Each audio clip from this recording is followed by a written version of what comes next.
युद्ध विराम के लिए ईरान के मुस्तबा का भी अपना टर्म एंड कंडीशन है। हम पूरी मुस्लिम दुनिया से अपील करते हैं कि वे स्वतंत्र सैन्य सुरक्षा गठबंधन बनाएं, जिसमें ना तो संयुक्त राज्य अमेरिका शामिल हो और न ही इजराइल शामिल हो। ईरान इस गठबंधन का नेतृत्व करने के लिए पूरी तरह से तैयार है। हमारे क्षेत्र की सुरक्षा की गारंटी के लिए हमें हजारों किलोमीटर दूर स्थित किसी राज्य की जरूरत नहीं है।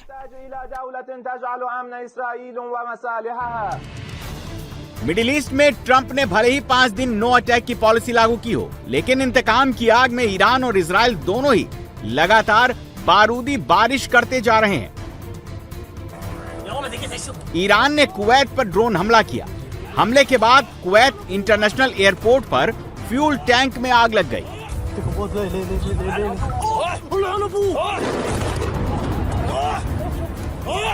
ईरान ने इराक में ऐसे होटल को निशाना बनाया जहां अमेरिकी कर्मचारी ठहरे थे। ड्रोन हमले के बाद इराक के होटल में आग लग गई।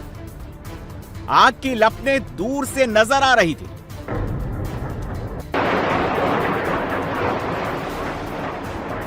ईरान का प्रॉक्सी हिजबुल्लाह भी लगातार इजराइल पर रॉकेट दाग रहा है।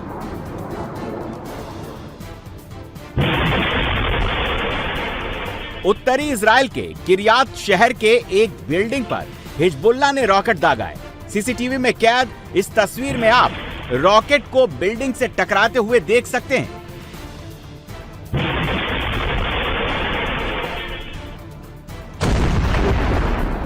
इजरायली एयरफोर्स ने लेबनान के अल अमना फ्यूल नेटवर्क पर हमला किया है। बताया जा रहा है कि अल अमना फ्यूल नेटवर्क पर अमेरिका ने 2020 से प्रतिबंध लगा रखा है। कहा जाता है कि यह हिजबुल्लाह की कमाई का सबसे बड़ा सोर्स है, जिसे इजराइल ने तबाह कर दिया है।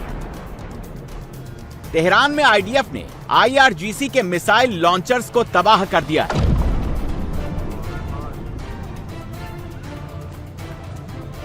इजराइल लगातार ईरान के हथियार बनाने के अड्डों को भी निशाना बना रहा है।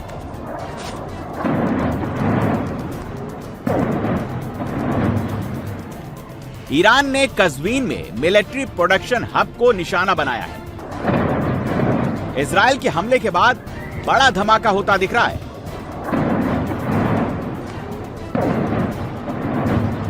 इस विस्फोटक सिचुएशन में ट्रंप के लिए इस जंग से निकलना बेहद जरूरी होता जा रहा है। इसीलिए ट्रंप और मार्को रूबियो दोनों ही ईरान के साथ डायरेक्ट बातचीत वाली टीम में शामिल हो गए हैं। ट्रंप ने 5 दिन नो स्ट्राइक का ऐलान भी कर दिया और अब ईरान से आए तोहफे के बारे में भी बात कर रहे हैं। Make a deal. They're going to make a deal. They did something yesterday that was amazing, actually. They gave us a present, and the present arrived today. And it was a very big present worth a tremendous amount of money. And I'm not going to tell you what that present is, but it was a very significant prize. And they gave it to us, and they said they were going to give it, so that meant one thing to me, we're dealing with the right people. It wasn't nuclear related. It was oil and gas related. And it was a very nice thing they did. But what it showed me is that we're dealing with the right people.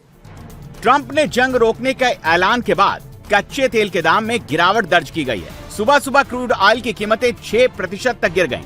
Asia में शुरुआती trading में Brent crude oil की कीमत $95 प्रति barrel से नीचे आ गई है।